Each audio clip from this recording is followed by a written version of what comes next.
Hey, goosebumps. When was the last time you actually felt goosebumps? When I talk about what I'm going to talk about today, I have goosebumps.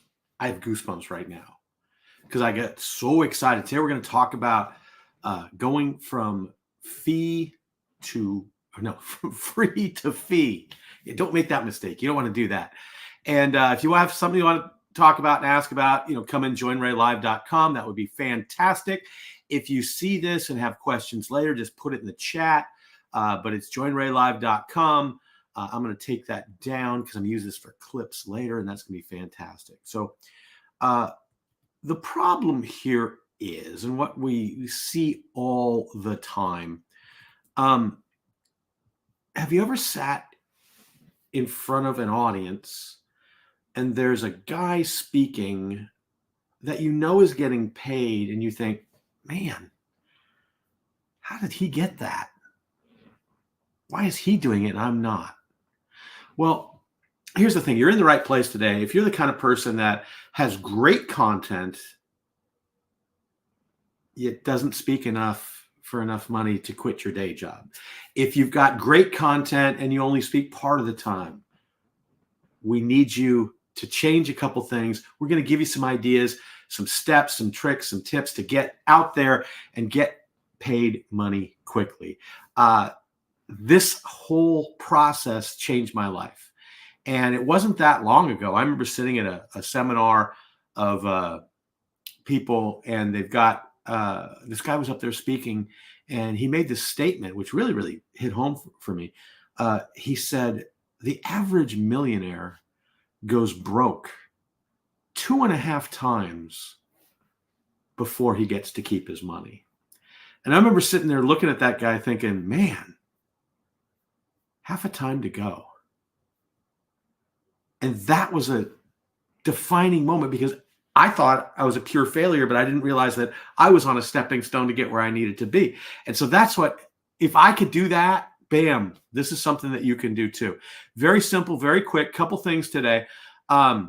Here's what I want you to do. Let's work on let's get you some money by the end of this week, or get to a conversation to start some money. So the number one thing that I want you to do right now, I want you to think about the people that you have worked with in the past, the people that you've enjoyed working with in the past, and the people you'd like to work with again. Sit there and come up with 3 quick names of just people that you've engaged with quickly. I'll teach you a principle right here. So write those names down. Bob Stevens, Billy Joe Bob, Kelly Clarkson, Kelly Kineski, Ellen Fassler. These are all people from college. And write those things down. Now, I'm going to give you a template for an email that if you send out 3 to 5 of these today, someone will contact you before Friday. All right? Ready? Blank. First name, blank. No dear this, hello that, blah, blah, blah, dee-doo, da, da, da, da. No, think about how friends talk to each other. They do not make these elaborate things. Oh, I hope this finds you well, blah, blah, blah. Just Ray. It's been too long. Let's catch up. Steve. That's all you need. If you want to put something else, don't put anything else. No, none of this, reach me at this website, reach me at this, blah, blah, blah. That's okay for your more businessy things. These are people that you've touched before, and So if you're sending these things that has your big corporate logo and gets in the way, I have a friend that sends me those, and it's like, I can't read them because it's got too much junk in there. Just, John, been too long. Let's catch up. Ray, send it. Send it now. Maybe by the end of this call, someone will have gotten replied and they'll do that. But that's the fastest, easiest way. And the principle behind that is if you send a simple email, first of all, if you send an email that starts out, hello, kind sir, red flag. You're using the language of strangers. and you want people to feel friendly and friendship coming from you. And what we do all the time when we try and be polite and we try and be nice, we are building a wall that tells the other person, you don't know me, and I'm trying to break in with you, which is the exact wrong message you want to say. You want to think, man, this person is great. Let's go. Create comfort. Statements creates confidence and comfort. Questions creates uncertainty and doubt. You want to connect with people, not from the stage, but from human to human, one to one. And that quick email. So the average person that loves you will take your email and they will read 26 seconds of it. That's it. I had a friend of mine, I'm speaking tonight at a group of professional speakers, and he sent out the email announcing me speaking. And I looked at it, and I didn't even read the whole thing. I was just trying to find, where I'm supposed to be, what I'm supposed to do, all that. But this is somebody I know and I like, sent me this email, and I skimmed it. And the average person will skim someone they like's email 26 seconds. So send out short, quick. I call it a 7-word connection. Conversation counts. Conversation counts. So what you're trying to do is establish a link to create a conversation. So this quick email, John, it's been too long. Let's catch up. Ray, is way more likely than if you send out something that talks about what you do. And you just want to have that conversation. You don't tell them, hey, I eventually want to sell you something. You got to be friends first. And then it's faster business later. If you miss that step, that goes between stranger and building rapport, you are not going to connect quickly. It's take a longer sales cycle, and you're going to be very, very frustrated. So that's a quick way. If you don't know who to send these to, here's another quick email. You look up who the local Rotary people are in your neighborhood, and you pick out the president's name. It's best if it's the incoming president, not the outgoing president. And you say, John or Sarah, whoever. I'm a professional speaker. I'm beta testing a new keynote. I'd love to test it out at your club. So clubs like that will all the time need speakers. They need every meeting that they have. They don't pay anything. And that's okay, because the design of the speech you give at this will tend to draw people toward you, which leads to that conversation, which leads to sales. So too often what people do is they go out and they speak for free, and they fill their presentation with endless content, this, that. They go deep on everything, and they don't really go deep on everything. They just touch a little bit on everything. And people leave that, wow, you've given me a lot to think about. Well, that's not going to get you anywhere. Give value, give tremendous value. Give one or two things right up front that have a hook that they go, wow, this was worth the price of admission. Like the 7-word email. That is worth the price of admission. Those things work. So send those things out, create connection, give value, and go deep on things just enough to get them wanting more. And when you show up to these meetings, here's the first thing I would do. I would show up early. Well, before that, if you're going to speak at an organization, send a wants and needs survey. So whoever the organizer is, here's a wants and needs survey. I want to cater this to you. I'd also like to interview several people on who are Rockstar employees to find out what it's like to work there, or your board members. And those are people you want to talk to, and they create connection, create conversation. The more you talk with these people, the more likely it is they will hire you, because they buy into you. They're not buying into what you do. They buy into you. And so the wants and needs survey, those types of things, do a video designed to pump up the attendance to this, write an article for their blog. These are all things that you can offer to do. These are things that make whatever appearance you have more valuable to you in the long run. Then the day, if it's a virtual thing, if they open up the room 10 minutes early, I'm there 10 minutes early. Because what I want to do is I want to be engaging. I want to be entertaining. I want to be charming. I want to be confident. I want to be interesting, because then what happens is I become a human. And when the meeting starts, if they're not in a good mood and they have to go to this meeting, but I've been there and I've been for them, I've been a nice person. Well, guess what?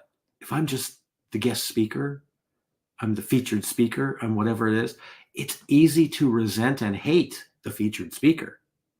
It's almost impossible to resent and dislike a nice person. And that's what we're trying to do. We're trying to create this humanness.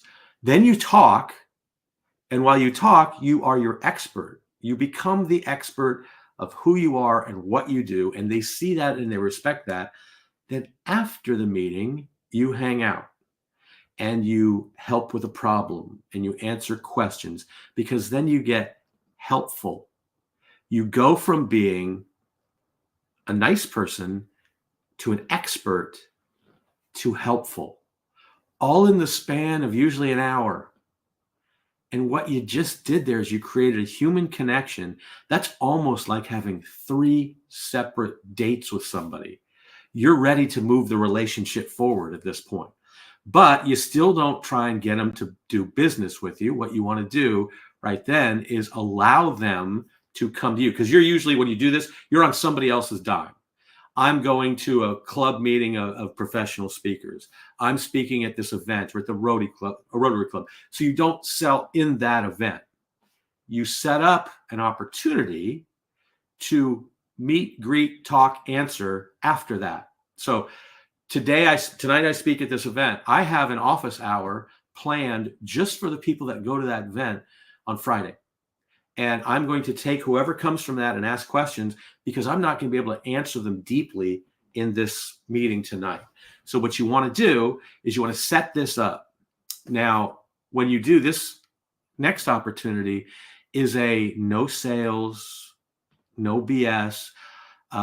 You want to paint yourself during the presentation as the expert. So here's something that is so important during your conversation that leads to this next meeting. The soft mention, when I was talking to, the last time I talked to Dr. Cialdini, the guy who wrote Influence, he was asked, what's the difference between manipulation and influence? And what he said was, it's the intention of the speaker. So if basically, finish that, sorry, if I am intent on helping myself, then it's manipulation. But if my intent is to transform you and make you better, then that's influence. The process of influence and manipulation are exactly the same. And so the point of that story is I said, the last time I talked to Dr. Cialdini, which shows that I know Dr. Cialdini. I have a relationship with Dr. Cialdini, but I didn't say I have a relationship with Dr. Cialdini. So if you and I could sit down with your executive team and we could go over the 4 pillars of quick connection, I could show you exactly where everybody's going wrong and give you 1 or 2 steps that you can take it to the next level. These are the types of things that you do during the meeting. You drop, because your audience doesn't know what you do. If you go to a Rotary Club or somebody invites you to speak, they think you're a speaker. They don't know you can solve these problems. They don't know you can take it to the next level. And if you're just trying to do keynotes, that's not enough. You have to paint yourself as the expert and then fix problems. The keynote is like information. What companies want is transformation.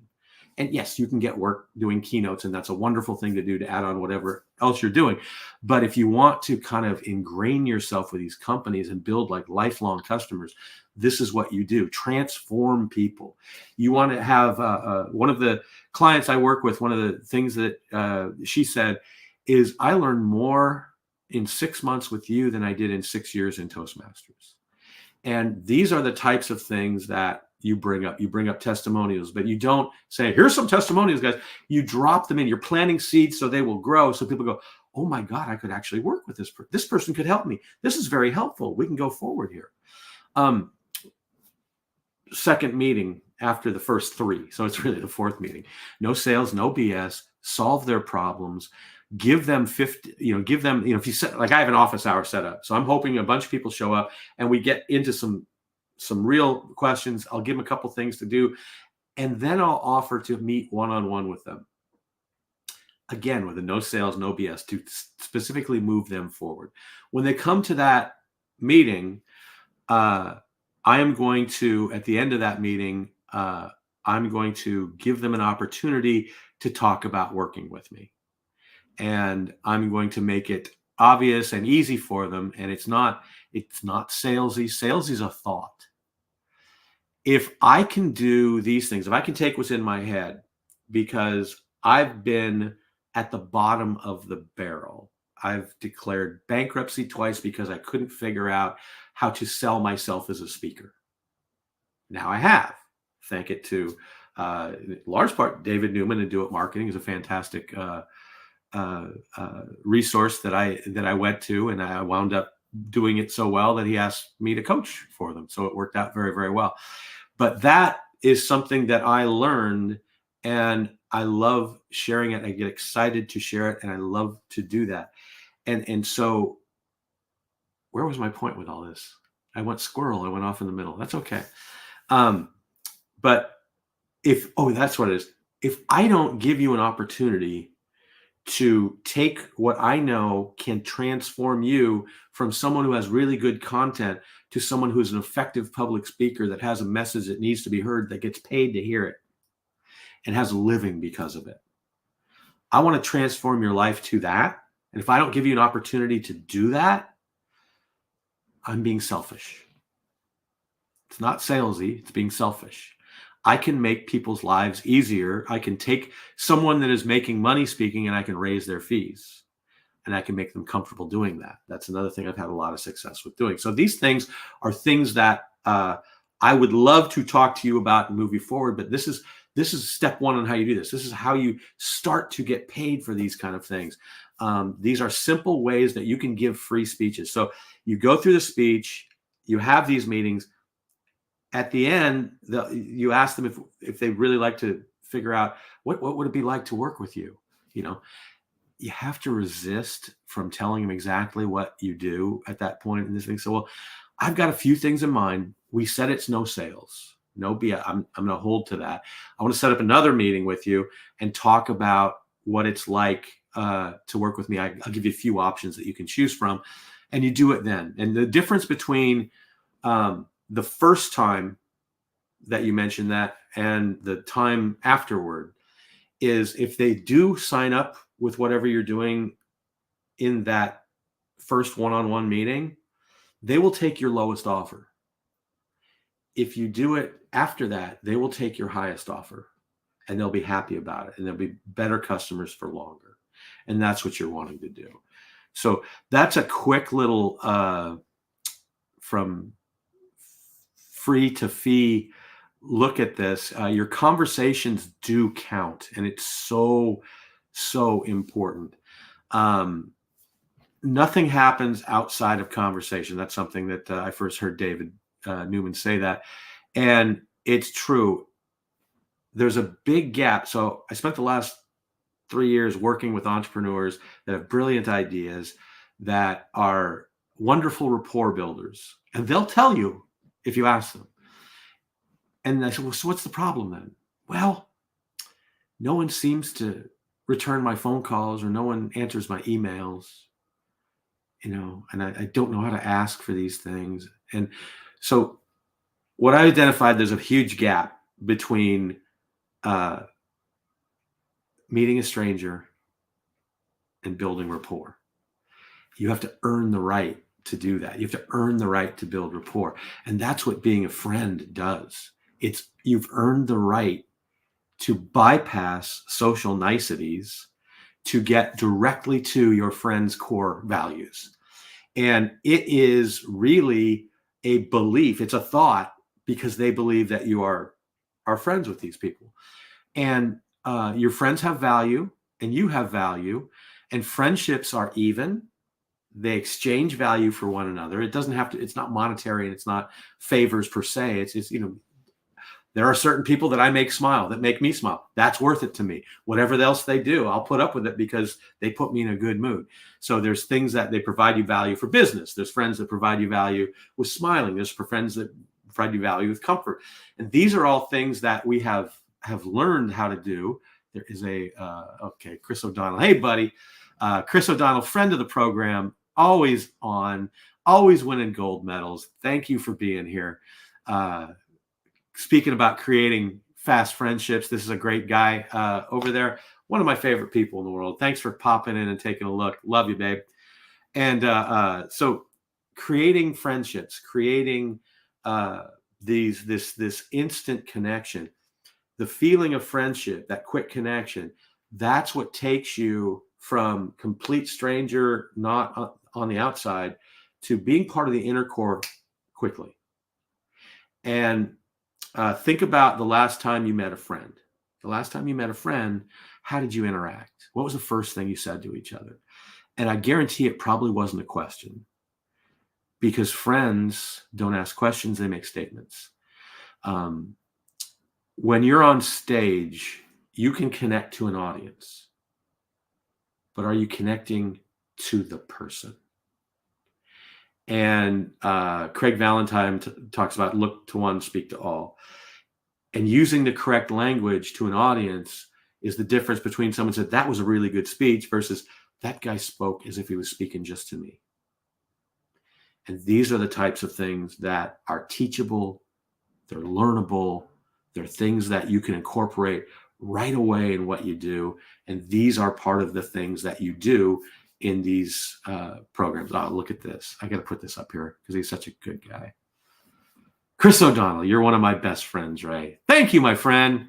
That makes it feel good. And I'm going to call it quits here today. And thanks for popping in, Chris. If anybody else has any questions, comments, or things that they want to talk about, put it in the chat. If you see this later, I'll make sure I'll get back to you on there. I'll see you guys tonight at the meeting of the Professional Speakers Club down with Solarzar. That's going to be great. And have a great time. I will see you next time. All right. Have a great one, everybody. Take care.